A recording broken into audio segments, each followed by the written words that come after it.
Good evening, everybody, and thank you for joining us this evening on yet another engaging and stimulating lecture. We've had a fantastic lineup this semester, and I know that this evening's lecture will top it all.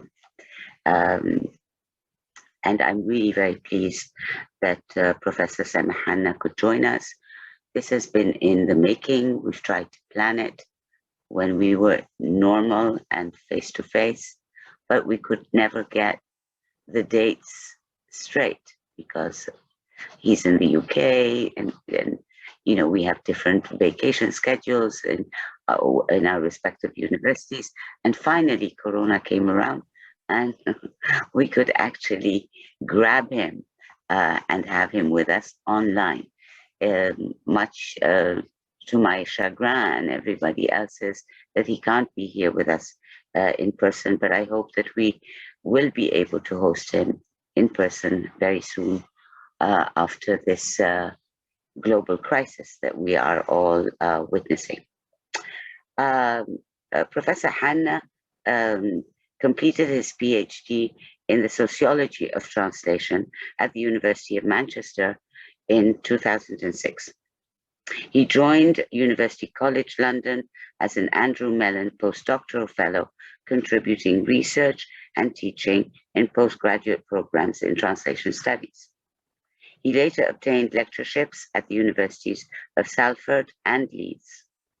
In Leeds, he was the director of Arabic, Islamic, and Middle Eastern Studies until 2020. Currently, he is a Bible translation consultant with United Bible Societies, a research fellow at the University of Leeds, and a visiting faculty at the NIDA School of Translation Studies. Professor Hanna is a founding member of the International Association for Translation and Intercultural Studies, IATIS, and he co-edited its journal that is titled New Voices in Translation Studies for a number of years. Recently, Professor Hanna has assumed an associate editorship of the academic journal Target. In addition to a number of journal articles, chapters in edited volumes, he published his monograph Bourdieu in Translation Studies, The Dynamics of Shakespeare Translation in Egypt. This was published in 2016, and he also co-edited the Routledge Handbook of Arabic Translation in 2020. That was published, obviously, by Routledge. Currently, Professor Hanna is writing a monograph on the social history of Bible translation in Arabic, and I'm certain this is going to be a major work. Today's lecture is titled Sociology of Translation, Shakespeare in Arabic, and the title itself, as you can see, brings together multiple fields of knowledge and attests to the interdisciplinarity of the field of translation studies and how it has been able to draw on other disciplines in order to develop itself over time. Professor Hanna's presentation, we expect, is going to challenge a long-standing narrative about the history of the Arabic translations of Shakespeare's dramatic works in particular. Using Pierre Bourdieu's Sociology of Cultural Production and Field Theory, Professor Hanna's presentation will call into question a linear and unicausal understanding of the history of the Arabic translations of Shakespeare's work. He's obviously taking on two major figures and vast amount of material, and I personally am really looking forward to your lecture, and thank you for accepting our invitation. We are delighted to have you with us, and the floor is yours. Thank you so much, Professor Mehris, for the invitation. It's a real pleasure to be with you. And I do remember we have been trying to plan for this ages ago, and now it is a reality. Thanks to Corona. That's one of the blessings of Corona, that we can get together virtually and and talk about the things we like. Before I start, just one word about the format. Before I talk about the format, actually, I would like to thank you, Sameh, for something else, not only about the invitation, but about what you and your team actually are doing in CTS, the Center for Transition Studies. A few minutes ago, before the start of the presentation, I was looking at the YouTube channel, and just to see the wide range of discussions and talks and presentations by scholars coming from different disciplinary backgrounds, to see all of that and to see the audience engaging and raising questions about translation, for me, this is really encouraging. Because one thing that I have been dreaming to achieve for a long time is to bring discussion around translation to the general public, and engage people and trying to challenge their own ways of thinking about how translation happens and how it can be studied. I think you have been able to do that to a large extent in your center. So my congratulations. About the format of my presentation, just a few words. I know that it is quite hard to engage people virtually, so I will be sharing thoughts and ideas about slides that I will be sharing with you now. But I will read two brief sections at the very beginning and at the very end. And in between, most of the time will be spent talking about case studies, looking at specific translations of Shakespeare's work in Arabic in Egypt. So let me try to share my screen, hoping that technology serves us well.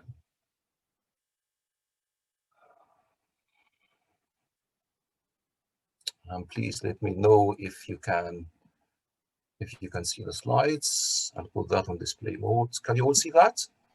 Yes, Doctor, we can see. That's the presenter's mode. Yeah. Right, just one or two words about the title. And again, it's important to make that clear. I myself was divided about which title to choose for the presentation. The advertised title is Sociology of Translation. And I found out after this was advertised that more accurately, it should be called a Sociology of Translation. Because at the time, we're talking about different sociological approaches that have been developed since the 1990s, using the work of some other sociologists, apart from Bourdieu, people like Bruno Latour, and there is a wide range of scholarship on actor network theory, trying to use the language and the meta vocabulary developed by Bruno Latour to study translation. My focus today will be only on Bourdieu's work. How can we make sense of Bourdieu's conceptual tools to facilitate a conversation between Shakespeare's work and Egyptian theater, or the field of translating drama in Egypt. But when I talk about sociology of translation, as we'll see, my focus will be on the historical aspect of this sociological analysis. According to Bourdieu, it's quite hard to separate sociology from history. Sociology is always historically conditioned. Sociological analysis always happens in time. It's framed at a specific point in time. So when I say a sociological analysis of Shakespeare in Egypt, actually I'm talking about the social history of Shakespeare translation in Egypt. And when I say history, just to alert you, I'm not going to cover every single translation that has been produced in Egypt of Shakespeare's work. That's hard work. We cannot do that in 1 hour. I will just focus on a couple of cases, especially cases that come from the first 2 generations of translators of Shakespeare's work into Arabic. One translation of Hamlet and another of Othello. And the whole purpose is to share with you a way of thinking about translation, a way of reasoning translation, a way of describing them and analyzing them and understanding why they happen in that or this way. So I will not be talking about how to do translation of Shakespeare. but how we can read a Shakespeare translation into Arabic. So having said that, let me move and I'll read a couple of paragraphs that has to do with the picture of this person that you see in front of you. While I was compiling case studies for my research project on the sociology of the Arabic translations of Shakespeare's tragedies in Egypt, I came across a photograph of one of the earliest translators of Shakespeare in Egypt, and the first to translate Hamlet into Arabic. That was in 1901.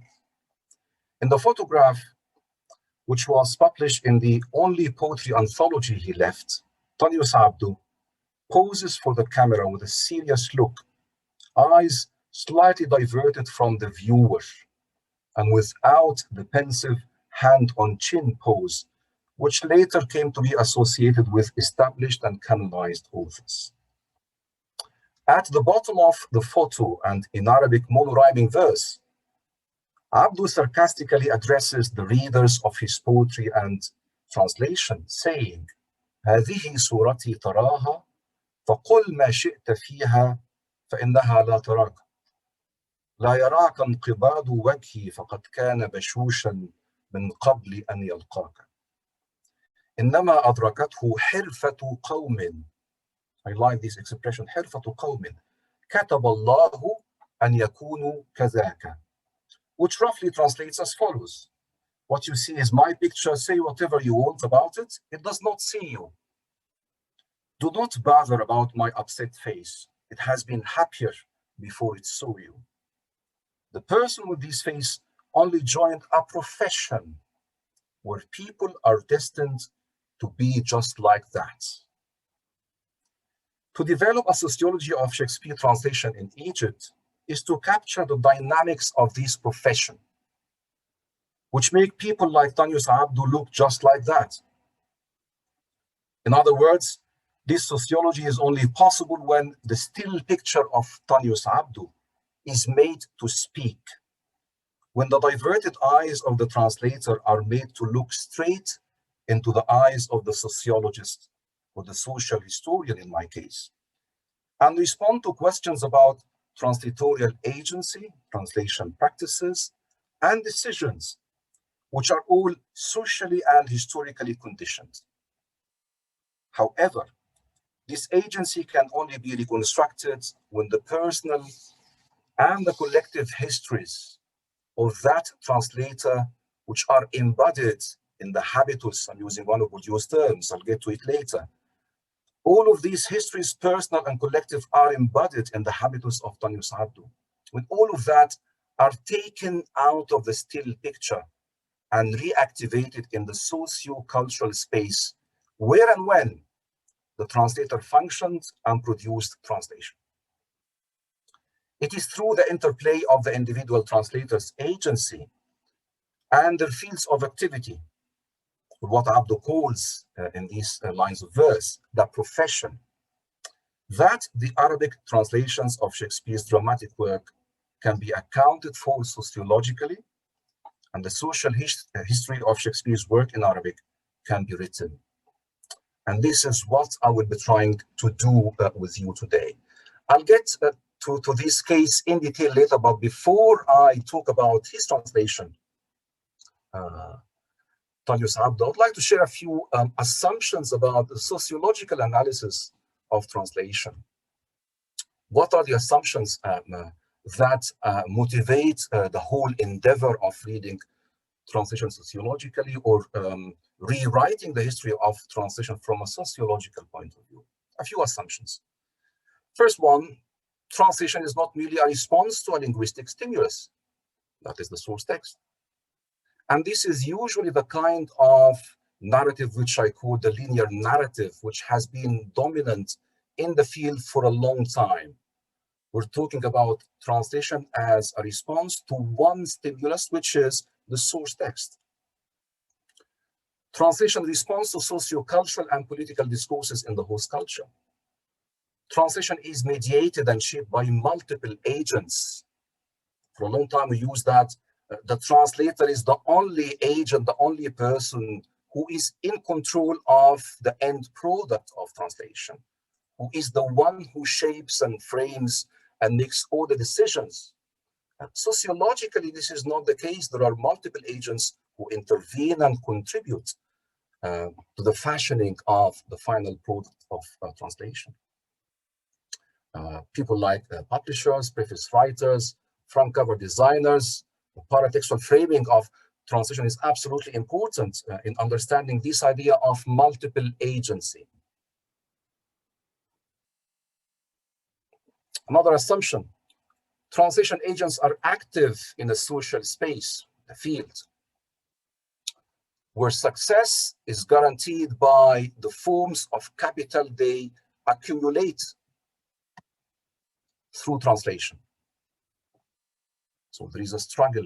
People do not translate without the aim of achieving something, without trying to do something in the profession, without trying to say something new, or challenging old ideas that exist in the field.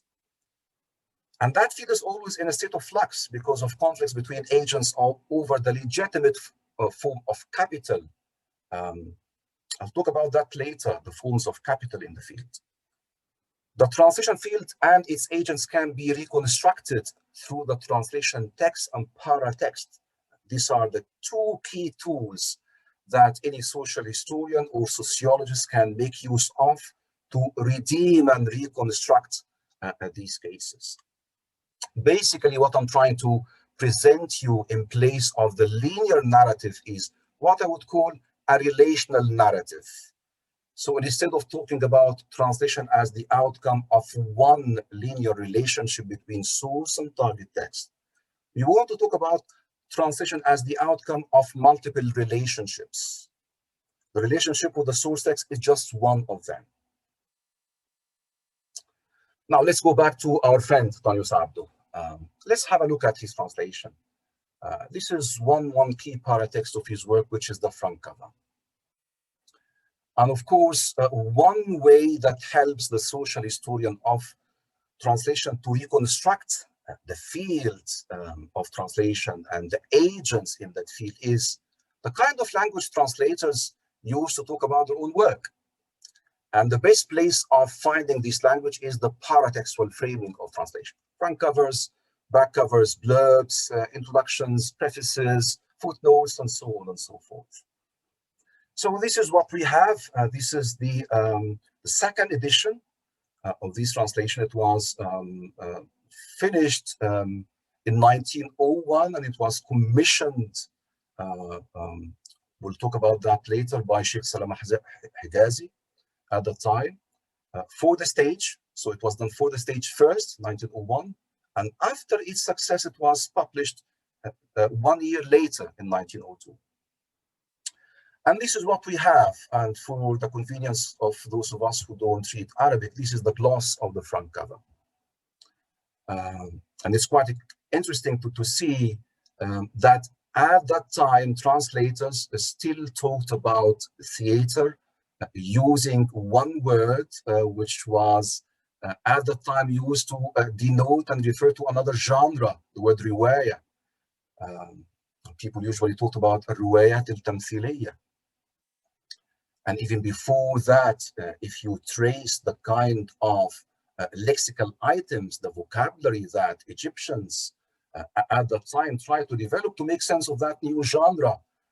And I don't want to get into that discussion about whether or not Arabs knew theater. Of course, Arabs knew theater or some elements of theater, and we can talk about khayal al-zill and shadow play that go back to the medieval ages. But theater in its Western sense, in its Western definition as we know it, probably it was introduced for the first time in mid-19th century through the work of these translators. So using the word for a genre, which is already known for intellectuals and for consumers of culture at the time, which is riwaya, makes sense, but also raises a number of questions about how translators perceive this genre at that time. And even before that, there is a whole article, I wrote an article about that. Before that time, if you go back to the time of Al-Jabarti, Historically, the first encounter we know of between an Arab or an Egyptian in this case and theater, we can see that in Jabarti when he went to see one of these plays in Al-Azbakiyya, one of these French plays brought by the French expedition. And the way he talked about it, when you look at the language, for example, he didn't even use the word riwaya. And the word he used to talk about theater and plays is اللعبة والألعاب. كنت أشاهد واحدة من هذه الألعاب لعبة. And the lexical entry لعب has a lot in it that explains how Arabs and Egyptians made sense of this new genre. So that's one word that attracts my attention, الرواية التمثيلية, الرواية. You can see also on the front cover a text for acting in 5 acts. The translator was aware that this is for acting, but also the way he perceived Shakespeare himself. He didn't see him as a dramatist or a playwright, but he talked about him and many others after him as a شاعر الإنجليزي الشهير, English poet. The way he talks about himself, about his own agency, is quite interesting when he describes himself as al-katib, the writer, the skilled writer. He's not a naqil, he's not a mutarjim, but he is a writer, a katib. And then he talks about some other capital that he has to his name, which is owning a newspaper and so on and so forth. I'll move forward. We managed to publish a 3rd edition of this play back in 2005 in a wonderful series published by the then المشروع القومي للترجمة, and the series was called ميراث الترجمة. And when you look at the history of this translation and its reception, you'll find the following. This was the only Arabic stage version of Hamlet for over 15 years. No translator dared to challenge or displace this version for almost 15 years. That's telling in itself. In its published form, it went into 2 different editions. But the way academics, the way historians of theater, generally speaking, made sense of Tanyu Sabdo and his generation is totally different. They didn't look at this kind of success, but they evaluated translation on their own terms. So this is one key quote coming from Muhammad Yusuf Nigm from his well-known book تاريخ المسرح في الأدب العربي, where he talks about Tanyu Sabdo in these terms. It doesn't say much about him, but when he talks about him and his output, the language is quite evaluative. And this is what he says. The undeniable fact is that the translator availed himself of all the means of distortion, which he brought to his translation. The translator pioneered the school known for deformation and distortion in translation practice. No story or play he translated was left unchanged. So for his generation, we're talking about the 1950s here, for his generation, Tanyu Sabdo was the icon of the traitor translator. If you want to give an example of a translator who really distorted the source text he was trying to render into Arabic, Tanyu Sabdo was the example. Perhaps you might agree with Nigm if you look at the actual translation. What is really happening in this case? A number of things. So first of all, the storyline has been radically changed. We don't have the narrative, the story, the plot structure as we know it from Shakespeare's tragedy. One example is how the play ends. We all know how Hamlet ends. But that was not the case for Tanyu Sabdo. The play doesn't have that bloody ending we all know about. All of the key characters in the play are dead. Hamlet himself is dead. Ophelia is dead. But we have a different ending in Abdo's translation. Hamlet is kept alive. The ghost of his father shows on stage. And he says these words to him. He restores justice to him. He gives him the throne back. And this is what he says to him. وَأَنْتَ تعش سعيدا على الأرض مغفورا لك في السماء فاصعد أمامي إلى مقام عمك فما خلق إلا لأجلك هذا العرش. هاملت يصعد درجات العرش ناظرا إلى أبيه نظرة إعجاب والخيال the ghost ينزل تباعا في جوف الأرض إلى آخر الكلام. Some theater companies have taken this version and they have created other endings. They have added other endings to this scripted ending, if you like. So some of these endings would have not only Hamlet alive, but they would keep Ophelia alive. They would marry them to each other in a typically Egyptian marriage ceremony with belly dancing and singing. So the whole plot structure has been radically changed. But not only that, the genre of this Shakespearean tragedy has also been changed. And you can easily find that out by looking at any excerpts of Abdu's translations of the monologues, Shakespeare's soliloquies. We all know that Shakespeare used these monologues to heighten and underline that dramatic tension between public self and private self. And this is echoed in the kind of language used in Shakespeare's monologues. The language is incomplete, have a lot of distorted sentences, a lot of pauses, exclamation marks, questions, and all sorts of linguistic techniques that shows that the speaker in these monologues is not in control of the discourse. But what we have in the translation is totally different. We have versified, declamatory language with a rhyme scheme, complete sentences, and the language sounded as if it was lyrics for songs. And perhaps it's not surprising to know that the person who played Hamlet for this version was Salama Hijazi himself. And maybe he was so keen to make the monologues places where he can invest in his own singing talents. So the genre has gone. And this is just one example, to be or not to be, the well-known soliloquy by Hamlet here. This is the kind of language that you can see in these monologues.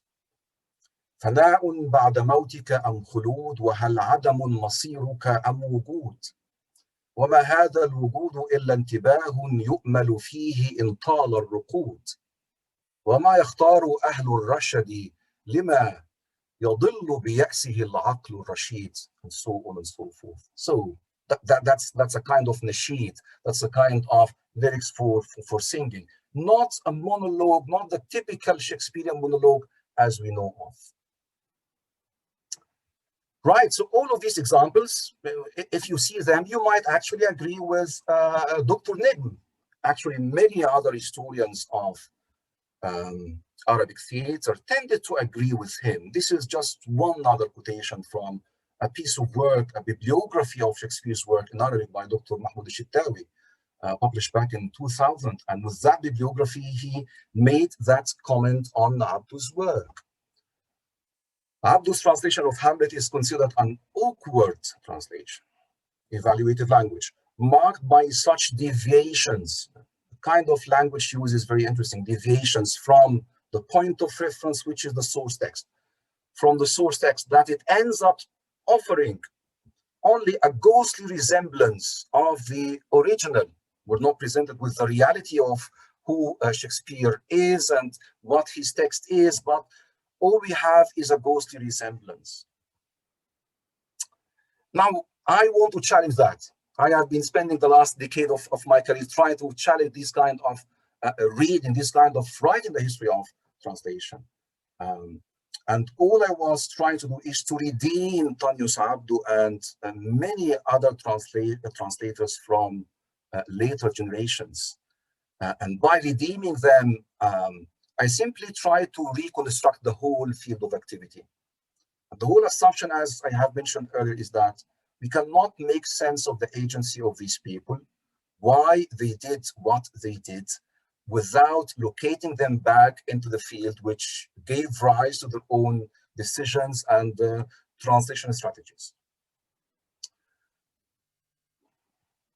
And now we're approaching, we're getting close to Bourdieu now, the person who I believe helped me in reading this history differently. One key challenge about Bourdieu's prose, apart from the fact that it is quite dense and difficult to make sense of, is the fact that he keeps defining his key terms all the time, and it's quite hard to find one definition of what a field is in one place of his writings. You need to consult different locations of his work in order to arrive at a definition of field. That's an exception. These few lines from Sociology in question is an exception, really, where we can see all of the key elements of a field, that thing that we need to reconstruct to make sense of Abdu's work.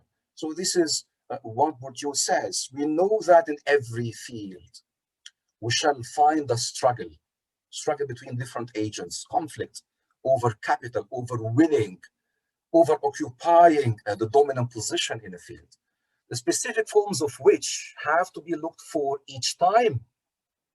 These forms of struggle and these forms of capital keep mutating between the newcomer who tries to break through the entry barriers and the dominant agent who will try to defend the monopoly and keep out competition.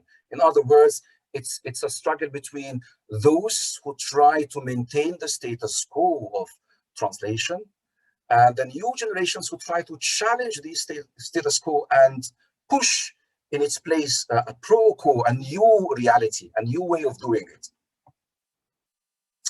If I am to visualize Bourdieu's ideas about field, which in this case I will run the risk of simplification, but in the 1 hour lecture, we can't afford to talk about every single dimension of Bourdieu's understanding of field. I will project it visually like this.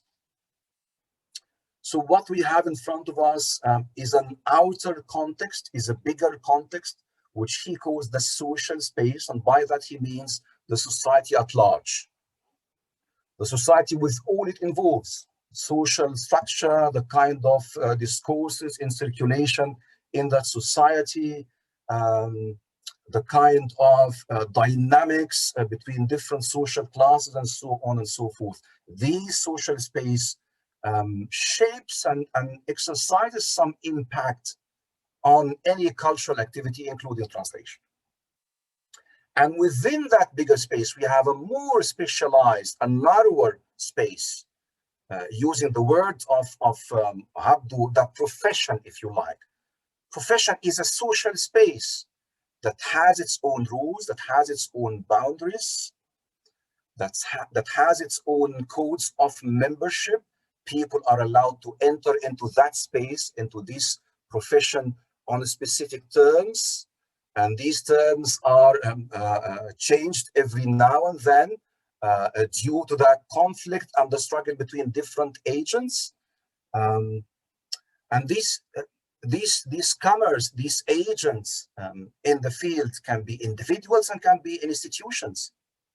The players in the field are not necessarily individual persons, but institutions in the form of centers, in the form of academic institutions, in the form of translation projects, national translation projects, which have their own funding and their own guidelines of translating and so on and so forth. So these are all different agents.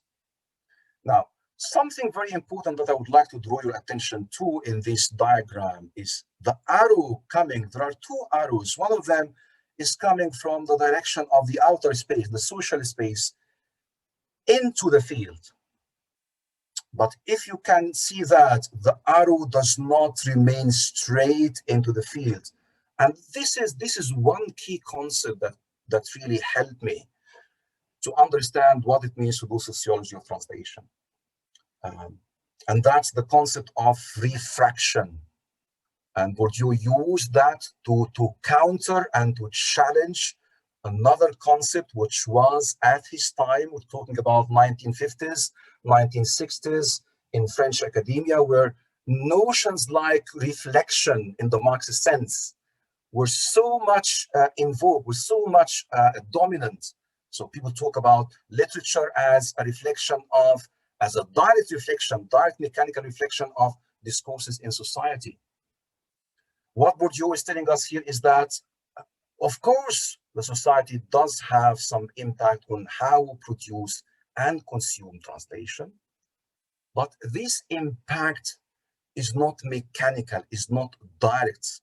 This impact, when it gets into the field, it changes its direction. It takes different forms. It becomes subject to new dynamics, the dynamics of the profession. So we still have some impact, but this impact is changed.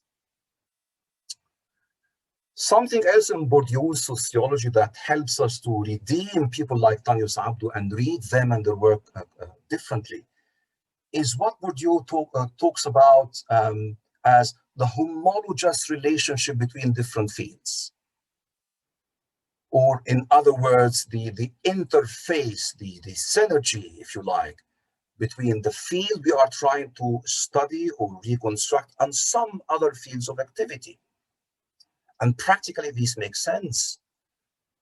No one of these translators, no translator nowadays, especially in the Arab world, they can't afford to live on translation alone. They need to work in some other fields of activity. They need to engage in some other work, doing journalism, being academics, teaching foreign languages, and so on and so forth. And this is what we see in somebody like Tanyu Sabdo and many others.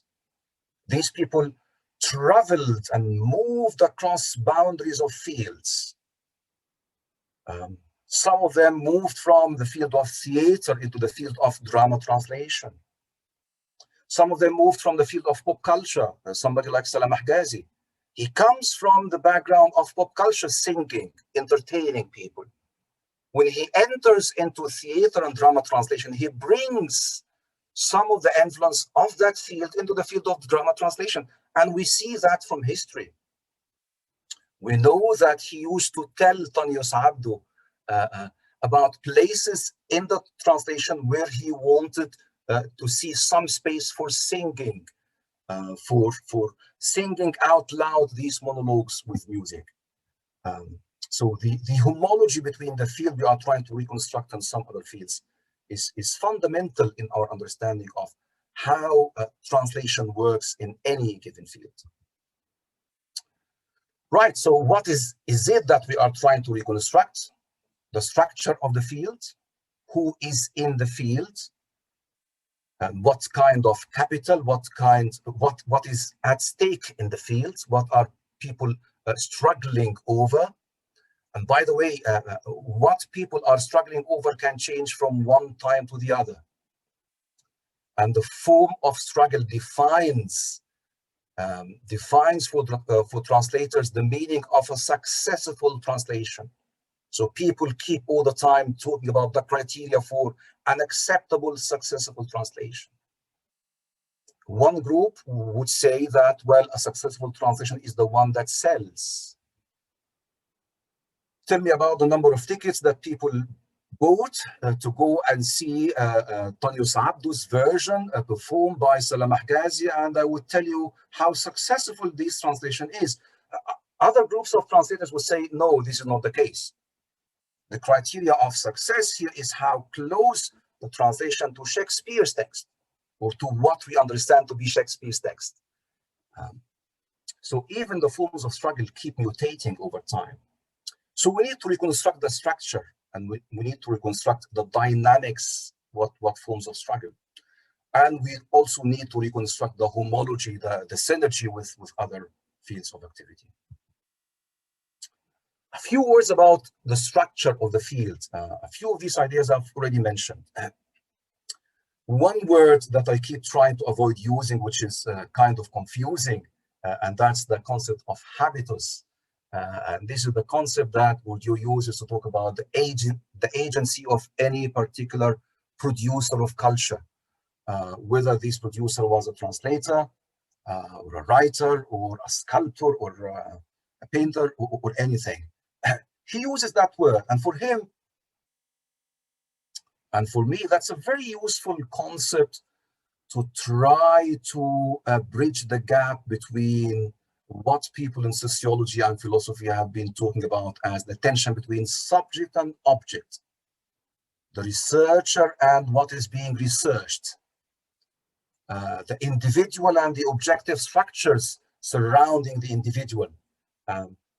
For him, this dichotomy does not exist.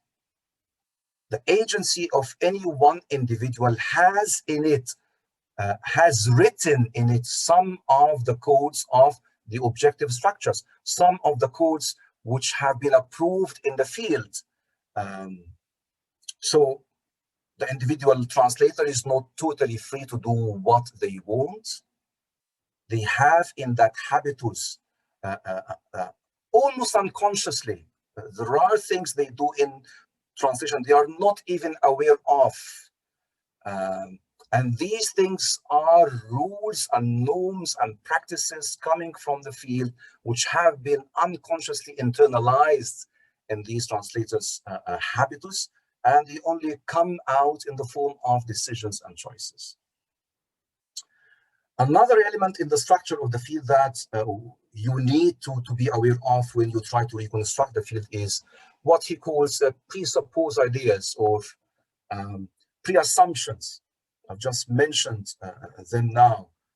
Things that producers of culture do without questioning them, or do without being aware of them, do without even talking about them, things that they take for granted. And these pre-assumptions are produced in the form of what Bourdieu calls doxic practices. Again, things that people are accustomed to. This is our way of doing things. One example of this is using singing in a theater translation in late 19th century Egypt. And well until the first decade of the 20th century, this was a doxic practice. Nobody questioned that. Even the very fact that these translations changed the plot structure, nobody questioned that. Titles of plays were changed. Even the names of the heroes and the heroines were changed. Radical Arabicization and Egyptianization of the plays were done without people raising any questions or using this kind of language like faithfulness, authorial intentions. These came later. We'll be talking about that now, towards the end of the first decade of the 20th century. In the field, you have orthodox plus heterodox ideas. Usually heterodox ideas and practices are brought into the field by the newcomers, a younger generation who would like to see a new way of doing things. The field has options, different alternatives that translators can choose from. In our case, for example, translating for the page, for reading, versus translating for the stage, or translating with a government publisher versus translating with a private publisher. All of these are options in the field that translators choose from. And I have to say that from my own experience, paratext, front covers, introductions, prefaces, blurbs are fundamentally useful in retrieving all of this information, are very useful in reactivating that field, bringing it to life. Just to give you one example, these are two front covers from two well-known translators. I admire them, the work of Professors Fatma Musa and Professor Muhammad Anani, two key translators, two canonized translators of Shakespeare into Arabic. But if you simply look at the front cover, you can find out what these translations are all about. You can retrieve an awful lot of translation. So, for example, if you look at the front cover of Professor Musa's version, which came out in its first edition in 1970, second edition 1997. What do we have here? A picture, a photograph of the well-known British theatre actor, John Gielgud, playing Lear, right? So that's an image, that's a picture of an actor on stage. when you look at the introduction of Professor Musa's version, you will find her talking about the fact that this translation was done for the stage. I have in mind actors and actresses pronouncing all of these wording and turns of phrases on the stage. If you look at the front cover of Professor Anani's translation, this is what you will have. An illustration, a beautiful illustration of the key characters in the play, done by one of the important illustrators of front covers in the history of Egyptian publishing, Gamal Utb. Some of you know that Gamal Utb used to draw the front covers of most of Naguib Mahfouz's work in its first editions. And if you look at the translation of Dr. Anani, the introduction and the linguistic choices, you will instantly see that the main aim of this version is to recreate a literary text. The literariness of the translation is at the center of this initiative here. So paratextuality is very important. A few words about field dynamics. We have mentioned that struggle between profit-oriented and prestige-oriented members of the field, struggle between established members and newcomers. The forms of capital do mutate across time. I want to say something additional about point number 3, which is the forms of homology, the kind of interrelationships between the field of drama translation and other fields.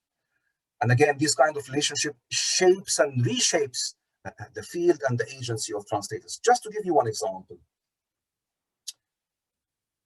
In 1920s, a few years before that, starting from 1913, 14, well until 1920, we can see from reading theater publications, theater magazines and periodicals at that time, we can see the rise of a new field, which we can call a field of theater criticism.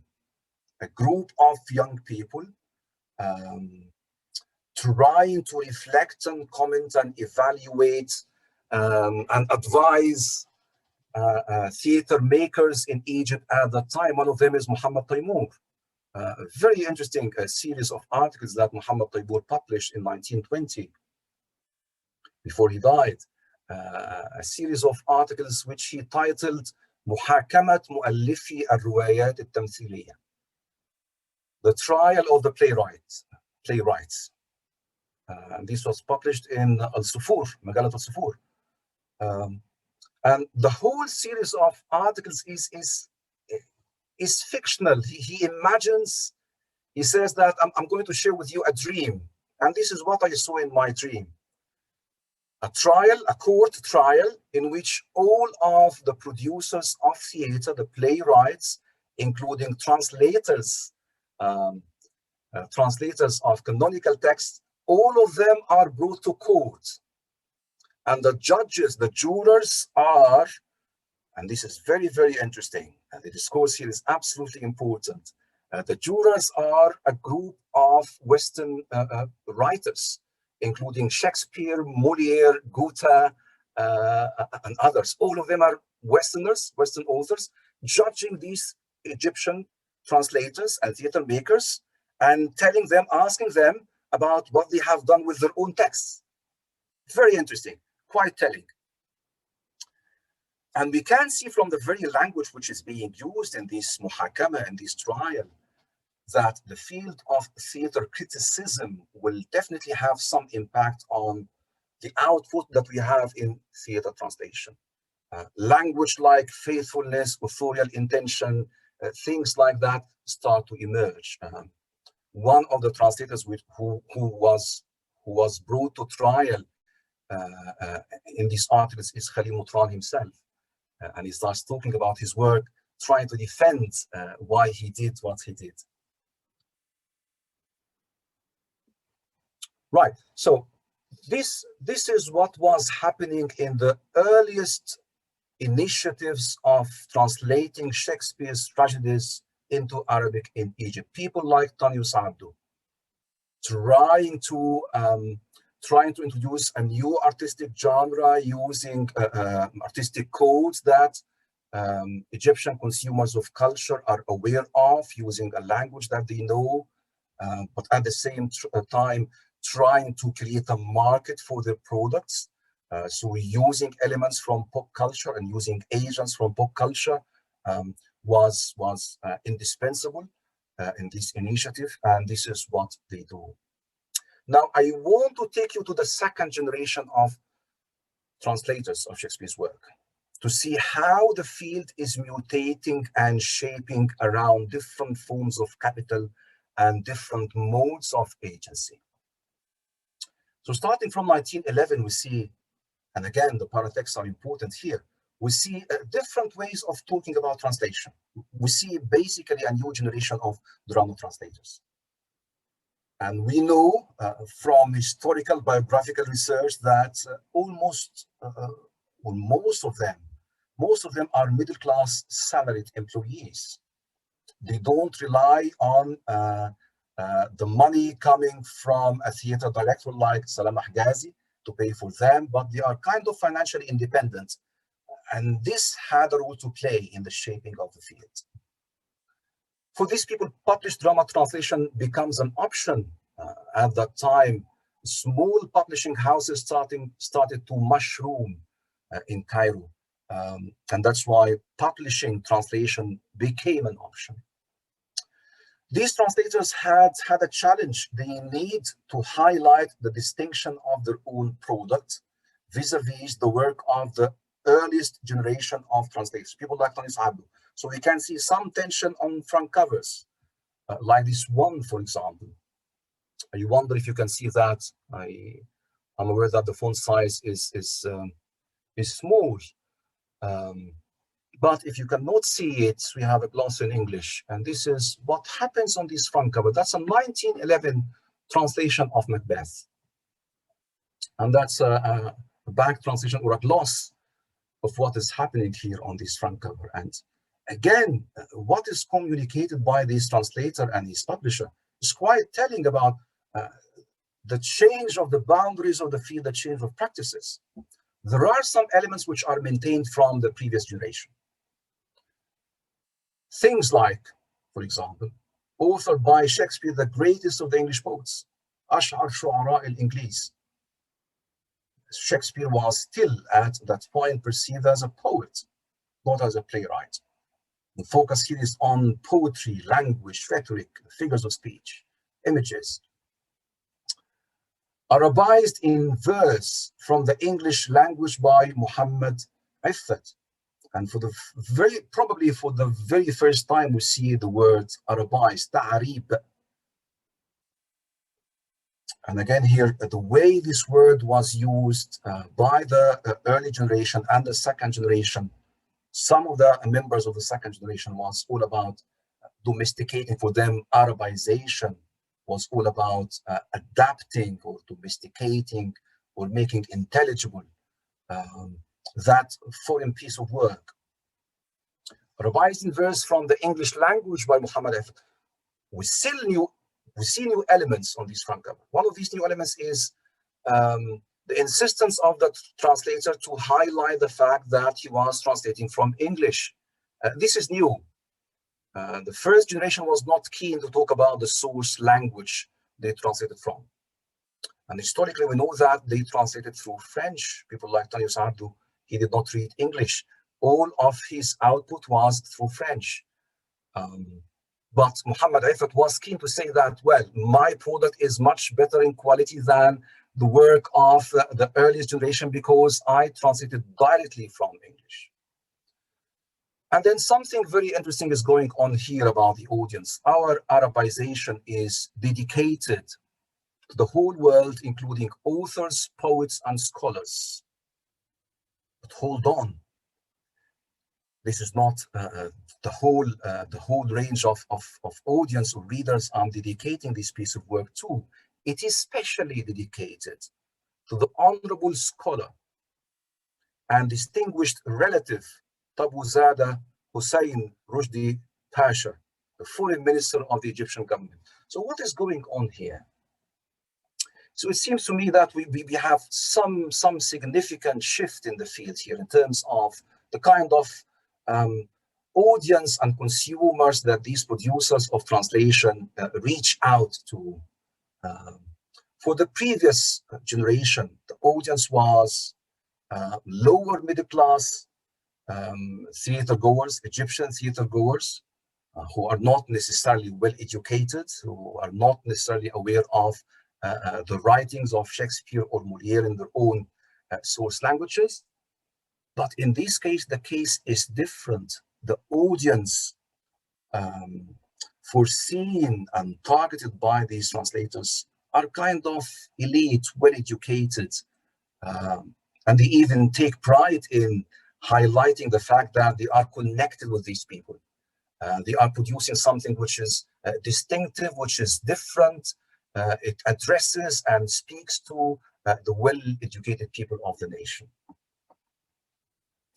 Another example comes from a 1912 translation of Julius Caesar by Muhammad Iffat al-Qadi. Again, and again, the front cover, which I wasn't able to reproduce because it was totally worn out. The dedication on the front cover, this is what he had to say. This translation is dedicated to all nations aspiring to independence. Now, we didn't see this language before that. We've got something political, some political message being inserted and smuggled in this translation. When you turn over the front cover and look at the inside page, you have a picture of Shakespeare, and underneath it, you have this peculiar statement. William Shakespeare, الشاعر الروائي الإنجليزي, and so far this is okay. Al-Demokrati. So what has that to do with an Arabic translation of Julius Caesar in 1912? That's a very important question that a social historian like myself needs to ask. Well, this is, for me, this is how I read it. This is part of all of the endeavors of this generation to try to highlight the distinctive marks of their own product. The whole message here is our product is different from that product of the previous generation. We're not looking for making profit, for making money. We're not looking for sales. Our work is not about attracting money. It's all about educating people, addressing the well-educated people, or probably engaging with noble causes, noble political causes like the British occupation of Egypt at the time. Remember, this was in 1912, when Egypt was under British occupation. So it sounds as if the translator wanted to distinguish and set apart his translation from the work of the previous generation and say something different about the function and the purpose of this translation. Now, that takes me to the second generation, and the case study that I have chosen to talk about the second generation is the well-known, the iconic translator of a number of Shakespeare's tragedies, and that is Mutran, himself not only a translator, but a poet, and also for a few years he was the manager of the National Theatre, مدير المسرح القومي, for a few years. So he was aware of the intellectual and cultural scene in Egypt at that time. But again, if you look at his case, at this translation of Othello, you can see glimpses of the changes, the structural changes in the field of drama translation. And this is what I will talk about. And then after that, I will conclude. So that's my second and last case studies. What is of primary importance for me is not only the translation itself of Mutran, the linguistic choices and the rhetoric and everything, but the introduction. And this is one rare example of translators trying to produce a meta-discourse, talking and reflecting about their own work. We don't see any of that, I would say, before 1912, specifically before this translation. There might have been some translators in other areas than drama translation who have tried to reflect on their own work, but as far as I know, I haven't seen any translator trying to write an introduction and talk and say a few words about decisions taken in rendering their text. In Mutran's introduction, not a long one, short, but very valuable, he tries to justify using classical Arabic as the register of his translation. And when I say classical Arabic for Mutran, we're talking about that level, that very high level of modern standard Arabic, which goes back to pre-Islamic Arabic. Some of his language are even quite difficult to make sense of, even for modern speakers of Arabic. That's why if you look at the first editions, you'll find a lot of footnotes, himself trying to comment, trying to explain the meaning of these archaic words. So he chooses classical Arabic and he tries to justify his choice purely on political grounds. Again, using drama translation for purposes other than profit-making seems to be a central factor which shaped that field starting from 1911. I'll make a few quotations from this unique introduction, in which Khalil Mutran simply tries, and again, if you put this translation in its political context, again, Egypt was under British occupation, and some other parts of the Arab world were under colonialism, French, and the Levant, and so on and so forth. So what he was basically trying to say is that my choice of classical Arabic is purely political, and that's for the simple reason that at that time, in his time, 1912, he can't see any tool of countering and challenging Western colonialism other than the unity or the unification of all Arab nations. And for him, the only tool that can serve towards this unification is the use of classical Arabic by all Arabs. And he makes statements like this one. فَتَاللَّهِ لو ملكت العامية لقتلتها بلا أسف ولم أكن بقتلي إياها إلا منتقما لمجد فوق كل مجد منتقما لأمة كسرت العامية وحدتها. So we can see this this political underlying message in this introduction. It's unmistakably clear. And then he moves on in the same introduction, talking about his strategy. And he picks up the same words used by Muhammad Iffat al-Qadi, translator of Macbeth, when he talked about ta'rib. Another word, the same word was used by the early generation. And as I have mentioned, for them, ta'rib meant only domestication, adaptation, radically changing. But he tries to reshape, he tried to change the semantic input of that word. For him, ta'rib meant something else. And this is something we see obviously in this introduction. So he makes a statement like this one: I approach this play to Arabize it, وَعَرِّبُهَا, as if I were retrieving it into its origin. And again, he makes an assumption, a very daring assumption. He says basically that he believed that Shakespeare's Othello is not his own invention, is not his own creation, but he took the story from some other Arab source, whether in Arabic, he might have had access to Arabic, that's what Mutran says, or in translation. It's not his at the end of the day. And by translating this play into Arabic, I'm taking back what is originally mine. So the use of Arabization here is the connotations attached to the word are significantly different from simply talking about domestication or adaptation. So he simply shifts position between translation and original. Mutran's version becomes the original, and Shakespeare's text becomes the copy. Shakespeare copied the original, which is Mutran's. He's only taking it back. So he Arabizes and reclaims the name of the title hero, and he simply says that Shakespeare had deformed the original Arabic pronunciation of this Moorish hero, which must have been, and he came up with that pronunciation which we use until now, and that is Othello. He said that was the original pronunciation, that was the original name, and Shakespeare had anglicized it and deformed it, basically. So he Arabized the plot, he Arabized the name of the title hero, and he went a little bit further in his Arabization project.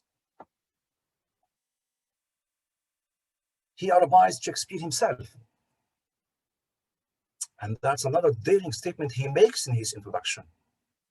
إن في نفس شكسبير شيئا عربيا بلا منازعة ففي كل ما يكتبه شيء من روح البداوة قوامه الرجوع الدائم إلى الفطرة الحرة. In Shakespeare, there is definitely something of an Arab. In all he writes, in general, there is something Bedouin, something that anchors itself to the free, genuine human instinct. And we can see the political motivation driving this project of Arabization in the introduction and in the actual translation. I don't have much time to talk about all of the details, the lovely minute details of Mutran's translation, but I'll just mention a few things, especially in connection with the discourse of Othello, the kind of register, the kind of discourse that Othello uses in Mutran's version is peculiar and unique, especially if you compare it with the kind of registers used with other characters in the play. And of course, the plot of the play should help us a lot here. That's a play about ethnicity. That's a play about an encounter between a Moorish leader and members of the Venetian Senate. That's a play about that leader being accused of deceiving and luring Desdemona in order to marry him, a white woman with a black man. So there is a lot of tension going on here. And what's interesting is the kind of register that Mutran puts at the lips of Othello in order to distinguish him or give him the upper hand above members of the Venetian Senate, especially in Act 1, Scene 3. I'll just quote a few lines. For example, lines 87 to 90, this is what Othello says in Shakespeare's text, talking to members of the Senate who were trying to try him and judge him for the charge of seducing Desdemona in order to marry him. Othello says to them, "And little of this great world can I speak, more than pertains to feats of broil and battle, and little shall I grace my cause." He doesn't say anything about his linguistic capabilities. He doesn't make any comparison between how he speaks and how they speak. But this comparison, this tension between Othello, the way he speaks, which is for Mutran, needs to be lifted up above the registers of the other members of the Senate, is obvious, is unmistakably obvious in Mutran's wording. وفيما عدا وقائع الحرب والجلاد لا أجد شيئا ينطلق به لساني إلا اليسير من أحوال هذا العالم الواسع. فإذا دفعت عن نفسي فلا قبل لي، notice the following، فلا قبل لي بتحلية الدفاع ولا خشية عليكم من تأثير محسنات اللفظية. All of that is not in Shakespeare's text. Starting from Shakespeare talked about gracing my cause, تحلية الدفاع, possibly, the possible equivalent here. But starting from ولا خشية عليكم, quite a condescending tone, if you like. ولا خشية عليكم من تأثير محسنات اللفظية. So this is the Moorish leader's tool of challenging these Western leaders. And that tool is language, the power of language, classical language. Another example, Othello talks to the members of the Senate, most potent, grave, and reverend seniors, my very noble and approved good masters. Translation, and that's interesting, and probably will not see the significance of Mutran's choice if we don't compare them with another version, interesting one. I wish I had the time to talk about these versions of one's translation in 1998, but here you go. In Mutran's version, يا أولي الاقتدار والرفعة والوقار سادتي الأمجاد. And notice what is missing, سادتي الأمجاد, my approved good masters. In Shakespeare, the tone is kind of slightly submissive. Othello is trying to put himself under these members of the Venetian Senate. It's not the case for Mutran. He is put up then. And that's why a word like approved masters doesn't show up for me. And even the word masters is translated in a very intelligent way, because in Arabic we have Sada wa Asyad, two plural forms of Sayyid.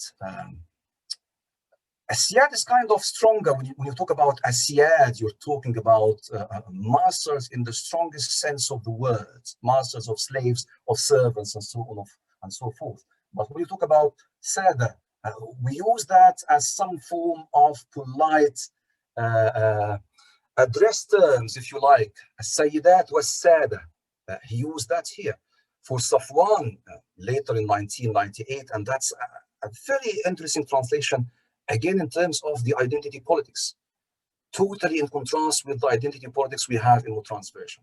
So Mutran says here, and here you can see the difference, Ya Ashab al-Amr, Safwan's is in Ammiya, Ya Ashab al-Amr wal-Shan wal-Ma'am, Yalli nubluhum ga'alni, notice that, Yalli nubluhum ga'alni ardahum li nafsi asyad.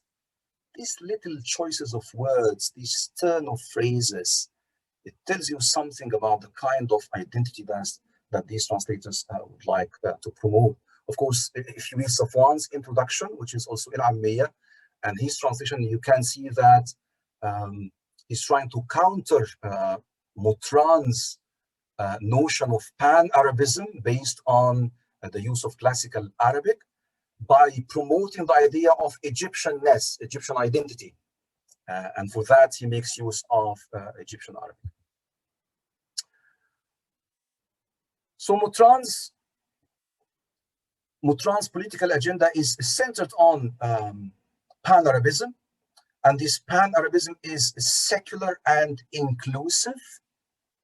And that makes sense for somebody like him, coming from a Christian background, immigrating from the Levant to Egypt at the time, alongside many other Lebanese writers, journalists, translators, theater makers, a big generation that contributed significantly to the making of what we call Nahda, the 19th century Nahda in Egypt. So his version of pan-Arabism is secular and inclusive, and that affected his translation of ethnicities and religious terms in the translation. So he removed, for example, references to religions, heathen gods, with Christian oath, removing negative references to ethnicities. Just one example to show you. That's towards the end of the play, where Othello addresses Desdemona, are you a strumpet, a prostitute? No, as I am a Christian. That's in Shakespeare's version. And this becomes in Mutran's, لا والذي خلقني متقية. Not مسيحية or even Nusraniyة, but متقية. No religious identification of where she comes from. Again, ethnicities. In one place, the Duke addresses Othello and says, valiant Othello, we must straight employ you against the general enemy Ottoman. Ottoman as enemy. In Mutran's, يجب علينا يا عطيل الباسل أن نستعين بك عاجلا على عدو الوطن, without specifying who that adu is. And of course, we do understand that at the time, many Egyptians, especially in the Egyptian elite, did come from Turkish backgrounds, including somebody like Ahmed Shawqi. Right. And of course, you cannot make sense of all of that, what was happening in the field of drama translation in the second generation, without looking at the society at large. I've just mentioned that a significant wave of immigration of Lebanese theater makers and journalists who arrived to Egypt, Cairo and Alexandria in late 19th and stayed and lived in the 20th century.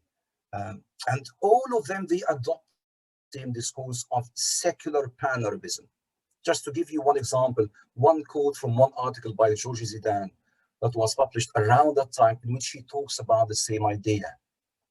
Some might think that the purpose of the Arab unity is an Islamic unity, parallel to what existed during the apex of Islamic civilization, and that the aim of reviving the language is the strengthening of the Islamic element and the establishment of the Islamic empire. The Arabic unity has become something different from what it used to be, and these are the lines which I highlighted here. It comprises today all those who speak Arabic, regardless of the different denominations and religions. The goal at which we are aiming must be limited to the revival of the language, disregarding denominations. If anything else is intended, we will regress to the darkness of the Middle Ages. And at this point, let me conclude. I would like to go back to the picture we started with and say a few words by way of concluding this presentation. Back to the photograph of Tanyu Sabdo, the fact that I can see him without him seeing me, that I can narrate and construct his agency or habitus without him questioning my narrative, is itself revealing of a problematic that is not unrelated to our discussion of a sociological approach to translation or an alternative social history of it. It is true that Abdo, Mutran, and many other translators like them are historical agents that had their own objective existence in a field of objective relations. It is nonetheless true that the reconstruction of their agency in their respective fields of activity is itself conditioned by my historical position as a social historian. Bourdieu's self-reflexivity is one other tool that makes me aware of my own agency and my voice, which are part of the very fabric of this narrative I'm presenting you here. Of the Arabic translations of Shakespeare in Egypt. This reminder of my involvement in the reconstruction of this narrative is only enabled by a sociology that is keen to maintain the tension between the subjectivity of social agents and objective social reality, without excluding the subjectivity of the sociologist. Thank you.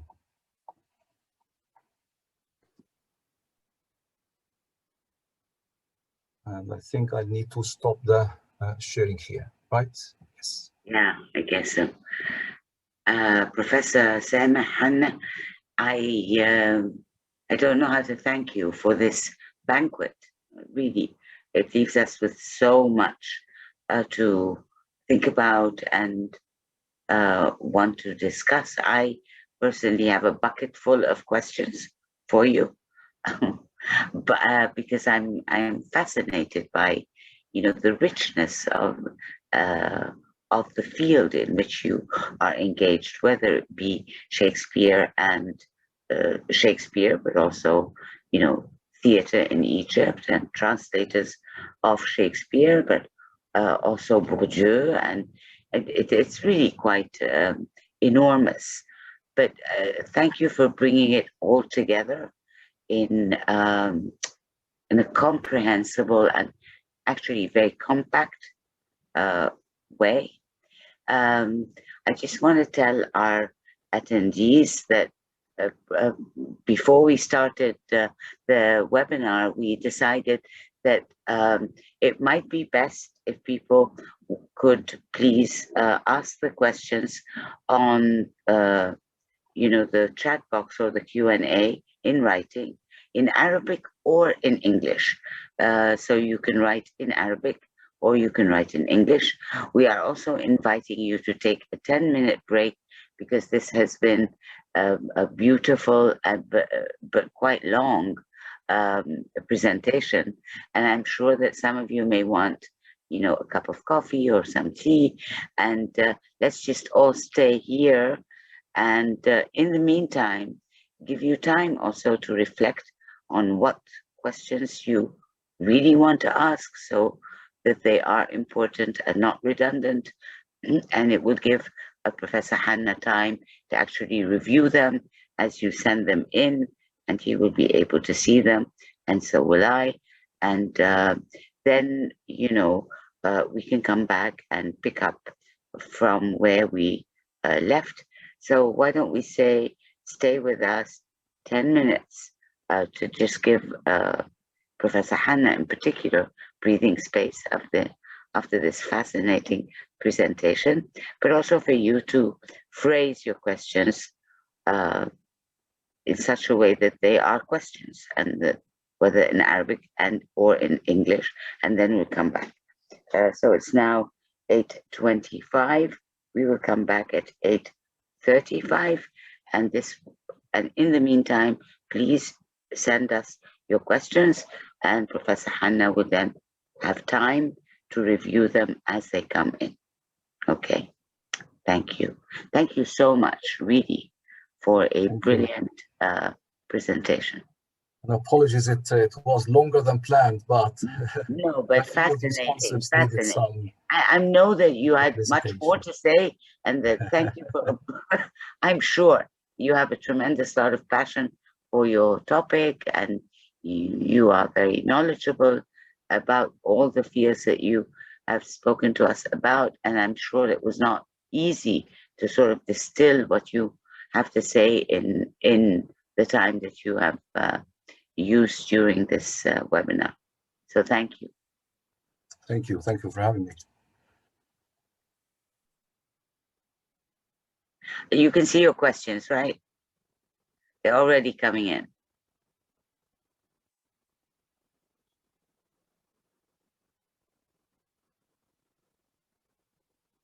Are you seeing them, or is it just me who can see them? In the Q&A, maybe it's just me who's seeing them. No, I can see them, doctor. All right. Okay. All panelists can see them. All right. Very well.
Sameh, are you there?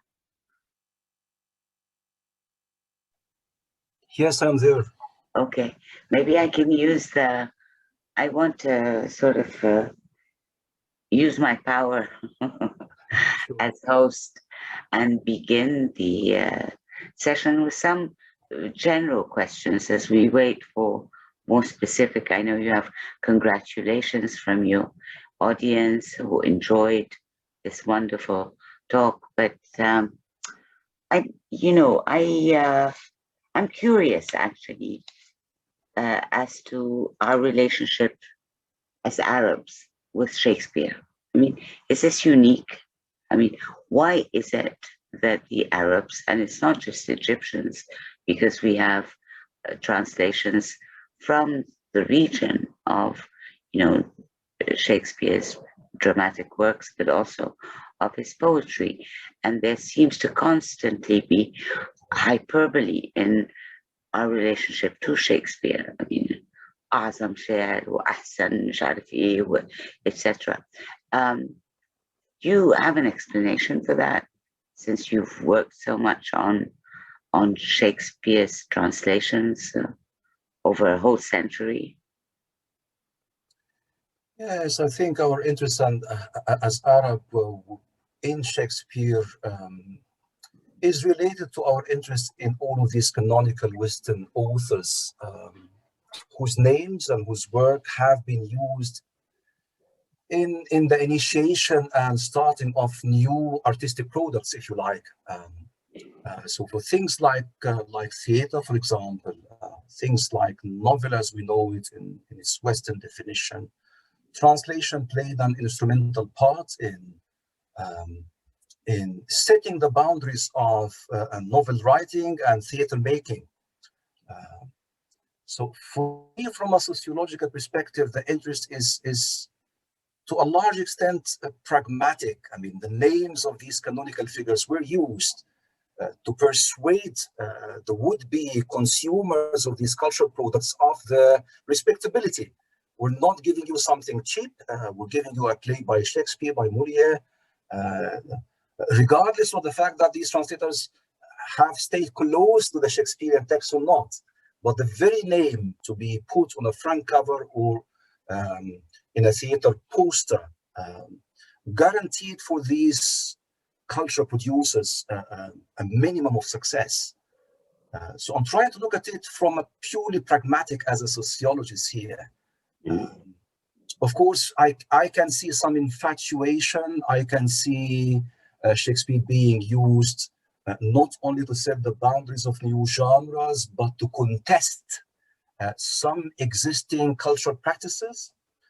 Just to give you one example, there is a very well-known translation of Macbeth by Muhammad Farid Abu Hadid that came out in the 1950s. And if you look at the introduction of this translation, I mean, it's quite funny.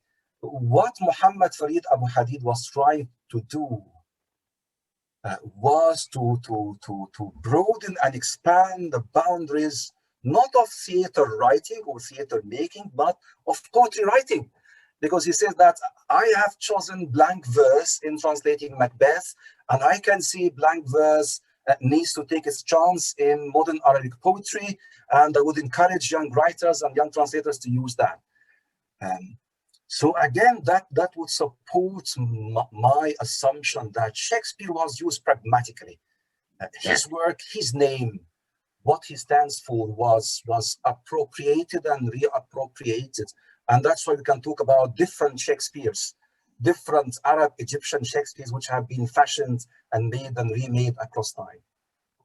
I don't know if that answers your question. It does, absolutely. Let's go to, we have like 13 questions. You probably can see them. Yes. Which ones we want to begin with? There's a question from Mona Ale. Would you please give examples of meta discourse as clearly featured in Mutran's translation? That's a very good question. I have referred to a couple of these of these themes, if you like, that came up in Mutran's introduction, talking about the use of classical Arabic and how classical Arabic is instrumental in achieving pan-Arab unification and so on and so forth. One other statement that he makes that has to do with his translation decisions, and again, this is funny, towards the very end, he makes these statements.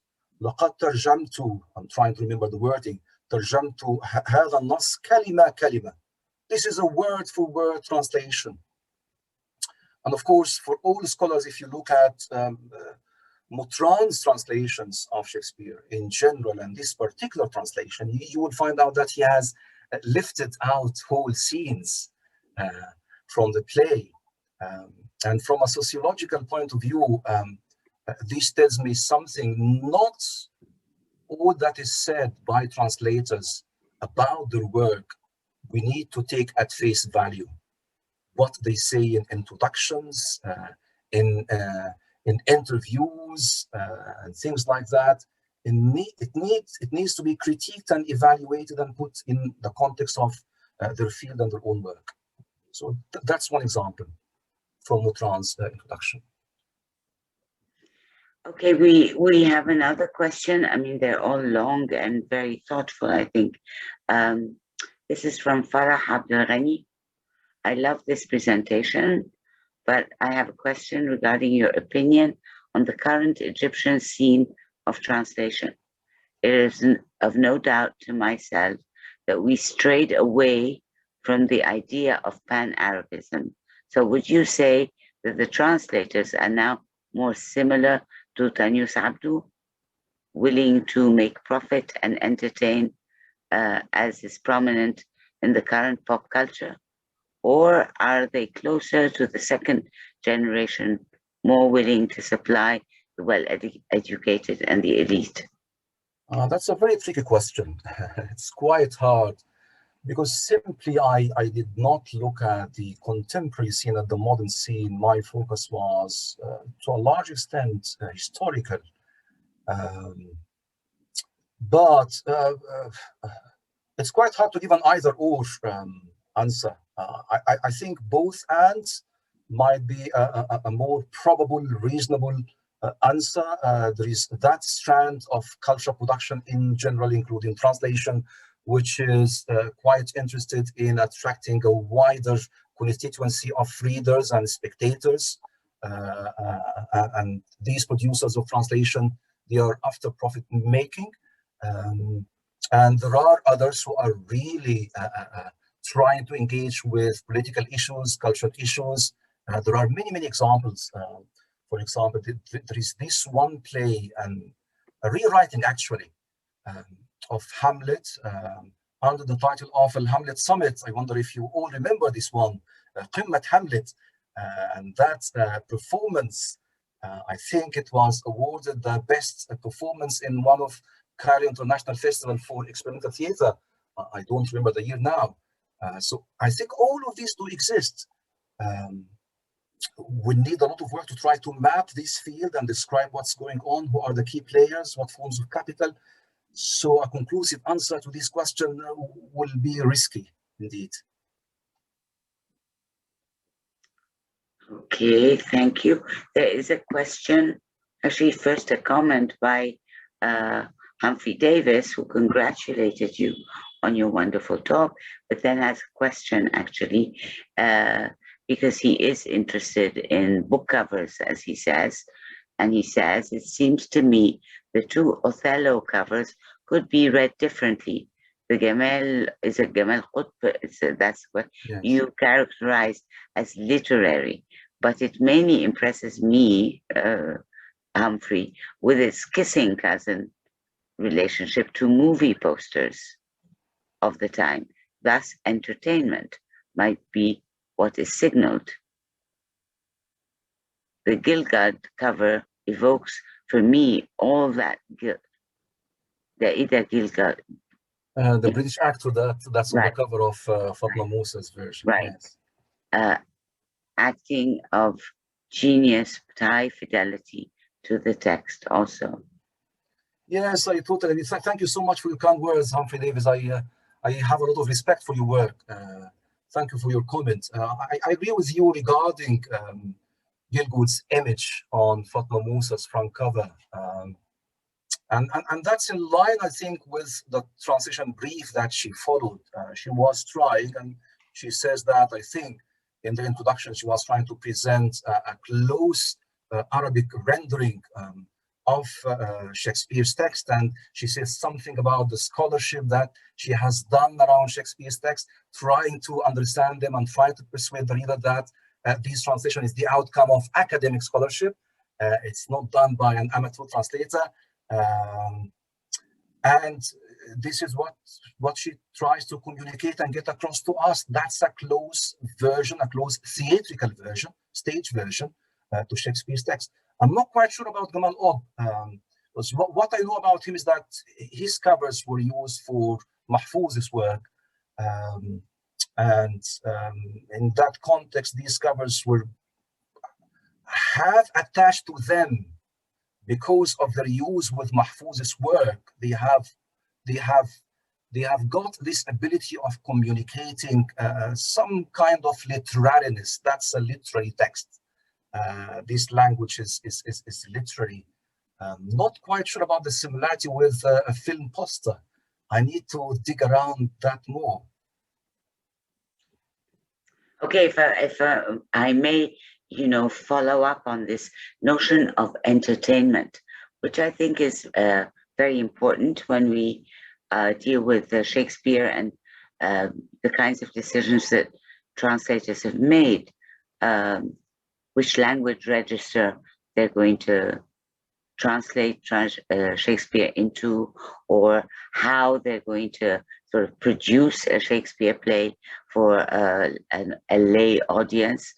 And this understanding of Salam Mahgazi, for example, that Shakespeare is entertainment, at very early on in the 20th century. And that, gradually Shakespeare becomes sort of academic and stuffy, and, we need to translate him in, so it was okay to have dancing and singing initially, and then we have to sort of try all of these translators who massacred Shakespeare, belittled him, made him popular, when actually Shakespeare is popular. So how do you explain this sort of stuffy relationship that we have with Shakespeare as his translators, Arabs? Yeah. Thank you so much, Samia. Fascinating observation about that history.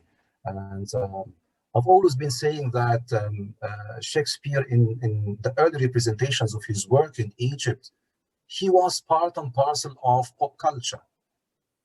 He was for everyone. People went to theater to watch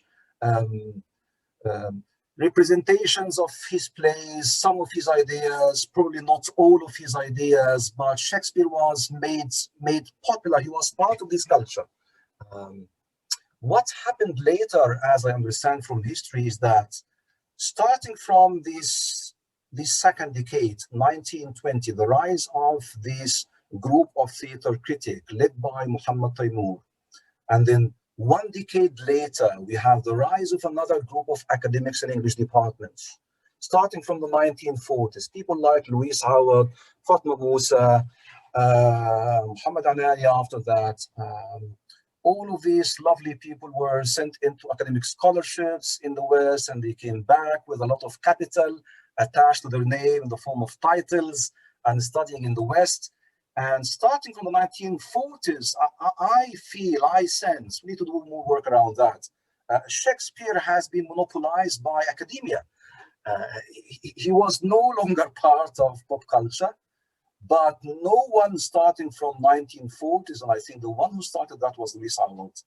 No one dared to come close to Shakespeare and translate his work after the great Louis Howard started translating him. So again, it all boils down to this dynamics of the field. New agents coming in the 1940s, academics they kind of monopolized Shakespeare. Okay, we have a, thank you. This is a great response to my my puzzlement. We have another question here. Thanks a lot from Talat Farouk. Thanks a lot for this rich and thought-provoking presentation. Don't you think that within the present post-211 spirit, we need to decanonize or at least deconstruct Shakespeare's racist discourse? By decanonizing, I mean translating modernist adaptations of his dramas, where, for example, dramas are performed by women-only cast, Othello performed by a white character, and Lady Macbeth by a black character. Absolutely, absolutely. And I think it has already been done across time. I mean, if you look at the early decades of Egyptian cinema, most of the films that we know of are themselves adaptations of Shakespeare's work, are themselves deconstructionist readings of his work. But what you are suggesting here is absolutely important. And that's why it's important for us to think of Shakespeare's text as a space that we can abide, as a space that we can, I don't want to use the word occupy, to make use of the material there for our own agendas, our own concerns. This doesn't take from the fact that academics and students of English literature need to read Shakespeare's text on their own, but when it comes to facilitating a conversation between Shakespeare and our own culture, we need to pose to Shakespeare our own questions rather than taking his questions on us. We need to engage with him and ask his text our own questions about ethnicity, about race, about social class, and so on. Yes, I totally agree. Okay, we have another question from an anonymous attendee. I wanted to ask whether there were methodologies you would suggest for keeping track of tendencies or doxic practices in the field in light of the enormity of translated content from and into Arabic these days. Yes, that's a beautiful question. Yes, and probably it's coming from one who has experienced the fire of doing sociology. I totally agree with you. One of the big challenges of doing sociology à la Bourdieu of translations is retrieving biographical information about all of these agents and the alliances they engage with, alliances with publishers, proofreaders, editors. And in a country like Egypt, I have to say that I have experienced a lot of challenges trying to have access to the archive and retrieve all of these informations. Bureaucracy in itself can be an impediment here. But I totally agree with you. One method is, it's not a method, it's a suggestion. Trying to find out what translators say about themselves, and trying to see what they say about themselves vis-a-vis their own practices, and try to look at the agency of some other translators, because it will ultimately be deceptive if you end up reconstructing the habitus of a translator purely based on what the translator says about themselves. That can be quite deceptive, as you can see from the case of Mutran. You need to see how people receive his work, how he or she did translation on the ground, and on that basis you can reconstruct their habitus. Okay, we have a question in Arabic I'd like to take for us to respond to that, because we did tell people they can ask in Arabic and in English, and this is from Medna Hatim.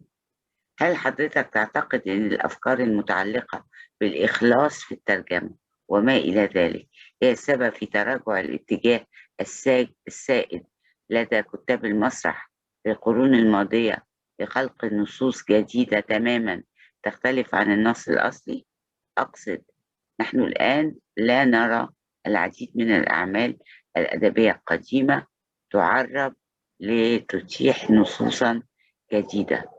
قبل انتشار هذه الأفكار تمتع كتاب المسرح بفعل ذلك دون وجود أي اعتراض من الجمهور على ذلك.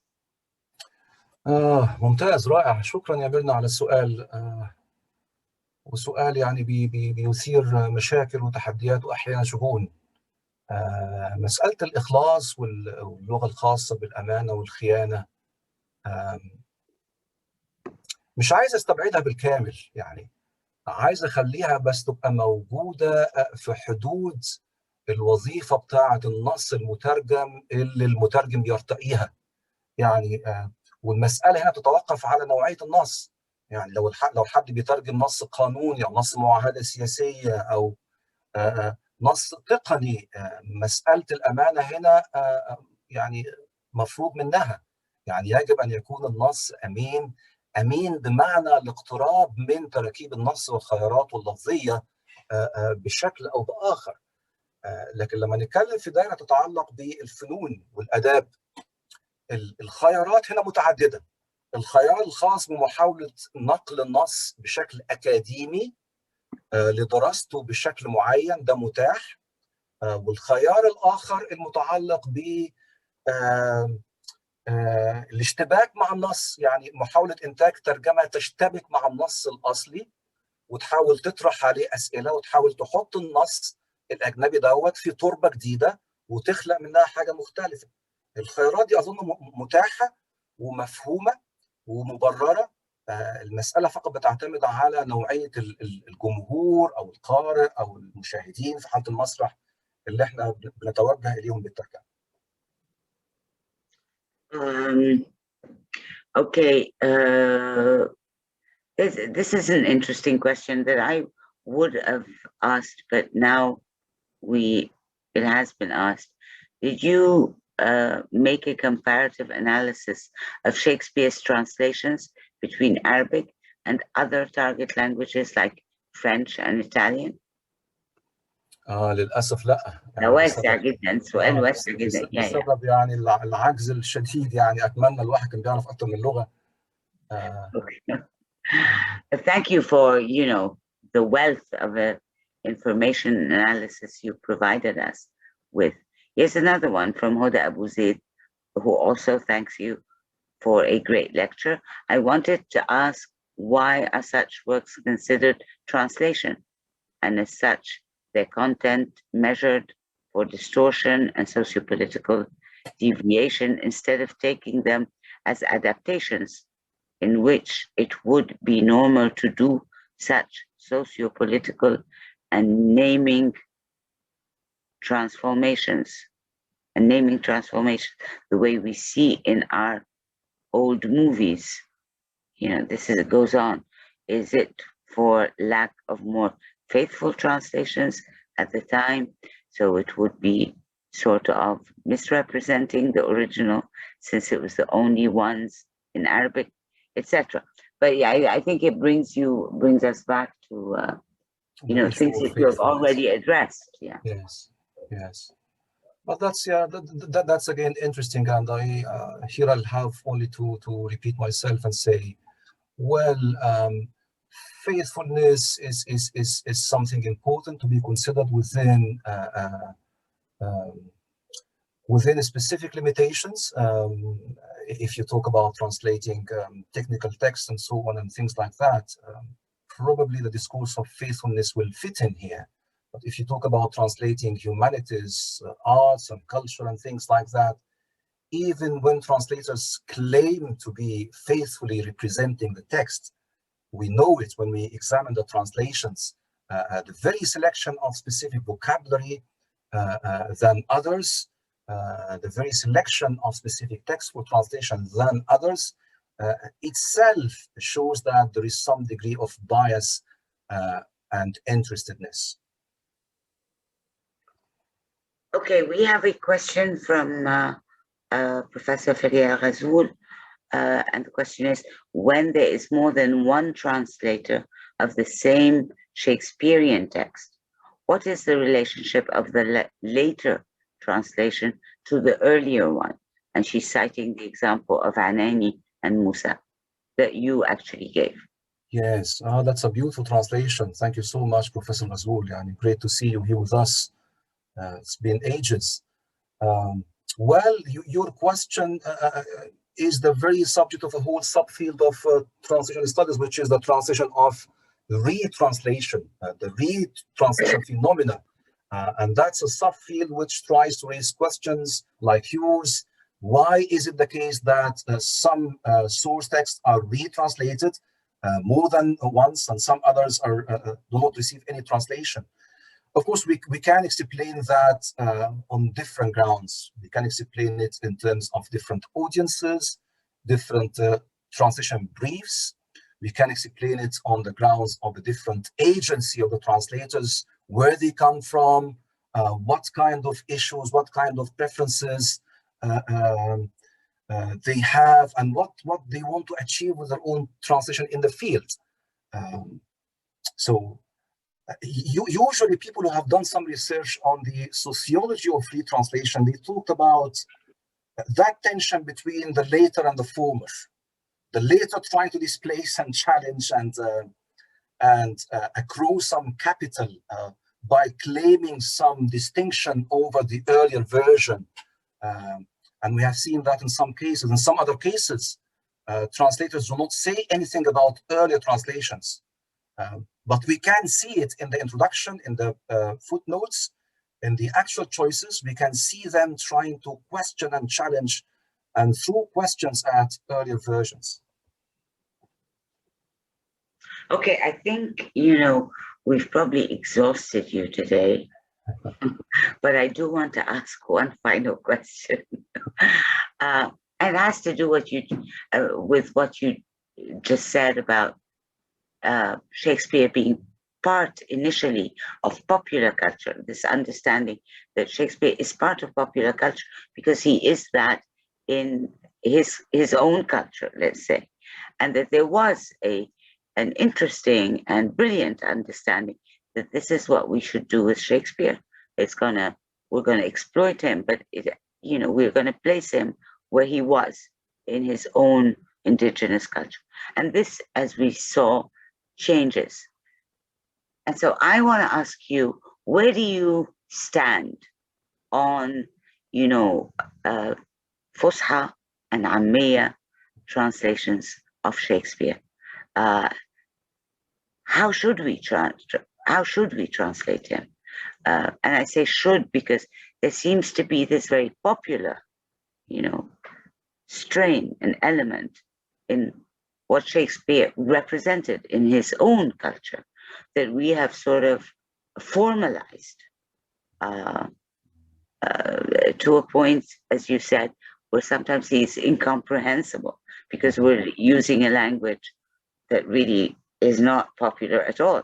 So where do you stand on this? That's a fascinating question. Yes, it's obviously very difficult for me, someone who has been doing descriptive translation studies, to try to answer a question about how should we translate. But but this has been a long-standing conflict in the field of translating Shakespeare about whether or not to use classical Arabic, and even if we agree on classical Arabic, what kind of register, because classical Arabic is quite varied and there are different levels of it.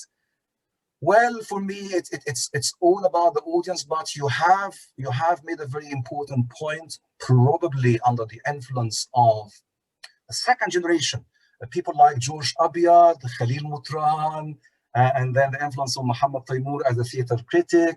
It seems that we have fashioned for ourselves an image of Shakespeare and his work that is kind of pedantic, bombastic, above time. Him and his work, they will teach us what to do with theater, and they stand detached from our own reality, which is not the case when we go back to Shakespeare's work. I mean, Shakespeare was originally an actor. Shakespeare was in the profession, to use the language of Tanyu Sabdo, he was in the hirfa, he was hirafi. So his texts address themselves and lend themselves to our pop culture and our issues and questions in society, in politics, and we need to make use of that. We have made use of him We need to make more use of him in a language that the wider group of audience can understand. I agree. I perfectly agree. Thank you so much for a really very enriching evening. You know, there are more questions, but I guess you can respond to people in writing if they identify themselves to you by email. I think we covered as many questions as we could, and we'll have you back for more on Shakespeare. With pleasure, with pleasure. Thank you so much, Sameh, for the invitation. I really enjoyed Thank you. it. Thank you for being with us. It's been really great. Thanks so much. Have a lovely evening, everyone. Everybody. Yeah. Thank you. Good night. Bye-bye.